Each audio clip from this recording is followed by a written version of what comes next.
ನಮಸ್ಕಾರ. ಸುಗುಣರವರು ಒಂದು ಪ್ರಶ್ನೆಯನ್ನು ಕೇಳಿದ್ದಾರೆ.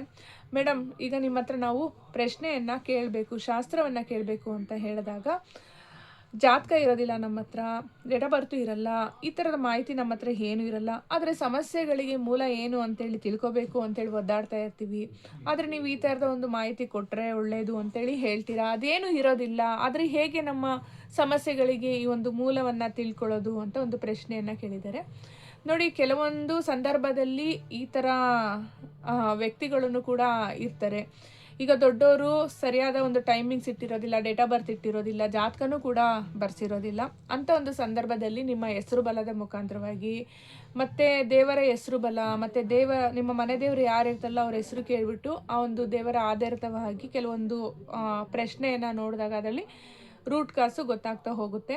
ಮತ್ತು ಇನ್ನೊಂದು ಮೇನ್ ಪಾಯಿಂಟ್ ಏನಪ್ಪ ಅಂತ ಅಂದರೆ, ನಾವೇನೇ ಪ್ರಶ್ನೆ ಕೇಳಬೇಕಂದ್ರೂ, ನಾವೆಲ್ಲೇ ಹೋಗಿ ಏನೇ ಒಂದು ಪೂಜೆ ಮಾಡಬೇಕಂದ್ರೂ, ನಾವು ಪ್ರತಿಯೊಂದಕ್ಕೂ ಕೂಡ ಸಂಕಲ್ಪ ಮಾಡಬೇಕಾದ್ರೆ ಗಣಪತಿ, ಮನೆ ದೇವರು, ಕುಲದೇವತೆ ಇದನ್ನು ನಾವು ಪರ್ಫೆಕ್ಟಾಗಿ ತಿಳ್ಕೊಂಡಿರಬೇಕು.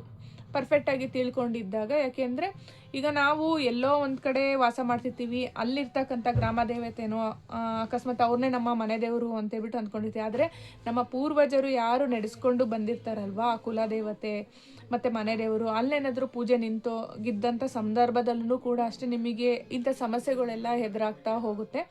ಯಾರಾದರೂ ಏನಾದರೂ ಒಂದು ಸಮಸ್ಯೆ ಮಾಡ್ತಾರೆ ಅಂತ ಅಂದಾಗ ನಿಮಗೆ ಆ ದೇವರುಗಳನ್ನೇ ಹೆಚ್ಚು ಸಹಾಯ ಮಾಡ್ತಾರೆ. ಹೆಂಗೆ ಅಂದರೆ, ಯಾವುದಾದ್ರೂ ಒಂದು ಮುಖಾಂತರವಾಗಿ, ಯಾರಾದರೂ ಒಬ್ಬರು ಹೇಳೋ ಮುಖಾಂತರವಾಗಿ, ಇಲ್ಲಾಂದರೆ ನೀವೆಲ್ಲ ಶಾಸ್ತ್ರ ಕೇಳೋಕ್ಕೆ ಅಂತೇಳಿ ಹೋಗ್ತೀರಾ, ಅವ್ರ ಮುಖಾಂತರವಾಗಿನೋ, ಇಲ್ಲ ಯಾವುದೋ ಒಂದು ದೇವರ ಆರಾಧನೆಯನ್ನು ಮಾಡ್ತಿರ್ತೀರಾ, ಅಲ್ಲಾದ್ರೂ ಏನಾದರೂ ಒಂದು ಸೂಚನೆಯನ್ನು ಕೊಡ್ತಾ ಹೋಗುತ್ತೆ.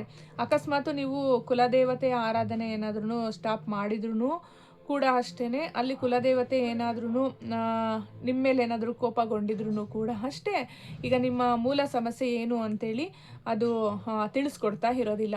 ಸೊ ಹಾಗಾಗಿ ನಾನು ಪ್ರತಿಯೊಬ್ಬರ ಹತ್ರನೂ ನಿಮ್ಮ ಮನೆ ದೇವರ ಹೆಸರನ್ನ ಕಳಿಸಿ ಅಂತ ಹೇಳ್ತೀನಿ, ಕುಲದೇವತೆ ಹೆಸರನ್ನ ಕಳಿಸಿ ಅಂತೇಳಿ ಹೇಳ್ತೀನಿ. ಯಾಕೆ ಅಂದರೆ ಆ ದೇವರ ಒಂದು ಪ್ರೇಯರ್ನ ಮಾಡಿಕೊಂಡು ಸಂಕಲ್ಪ ಮಾಡಿಕೊಂಡೇ ಪ್ರಶ್ನೆ ಇಟ್ಟು ನೋಡ್ತಾ ಹೋಗ್ತೀವಿ. ನಿಮ್ಮ ಸಮಸ್ಯೆಗಳಿಗೆ ಕೆಲವು ಟೈಮು ಉತ್ತರನೇ ಕೊಡೋದಿಲ್ಲ, ಅದು ತಪ್ಪು ಉತ್ತರನೆಲ್ಲ ಕೊಡ್ತಾ ಇರುತ್ತೆ.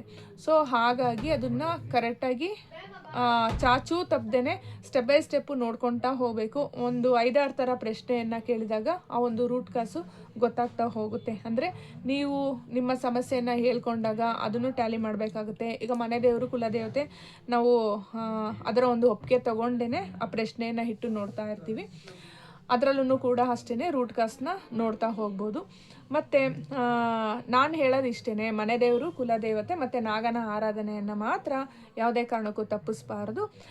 ಅಕಸ್ಮಾತ್ ನಿಮ್ಗೆ ಏನಾದ್ರು ಸಮಸ್ಯೆ ಬಂದ್ರೂ ಕೂಡ ಅದು ಕಾಪಾಡ್ತಾ ಹೋಗುತ್ತೆ. ಇದಂತೂ ನೀವು ಕಂಪ್ಲೀಟಾಗಿ ಯಾರ್ದು ಮನೆ ದೇವರಿರುತ್ತೋ, ಯಾರು ಕುಲದೇವತೆ ಇರ್ತಾರೋ ಮತ್ತು ನಾಗನ ಆರಾಧನೆ ಯಾರು ಪೂರ್ವಜರು ನಡೆಸ್ಕೊಂಬಂದಿರ್ತಾರೋ ಅದನ್ನು ಕಂಪ್ಲೀಟಾಗಿ ಫಾಲೋ ಮಾಡಲೇಬೇಕಾಗುತ್ತೆ. ಪ್ರತಿಯೊಬ್ಬರೂ ಕೂಡ ಅಷ್ಟೇ, ಅವರವ್ರಿಗೆ ಸಂಬಂಧಪಟ್ಟಂಗೆ ಯಾವ್ಯಾವ ಥರ ಒಂದು ಮೆಥಡಲ್ಲಿ ಮಾಡ್ತಾರೋ ಅದೇ ಥರನೇ ಮಾಡ್ಕೊಂಡು ಹೋದಲ್ಲಿ ತುಂಬ ಅಂದರೆ ತುಂಬಾ ಬೆನಿಫಿಟ್ ಇದೆ.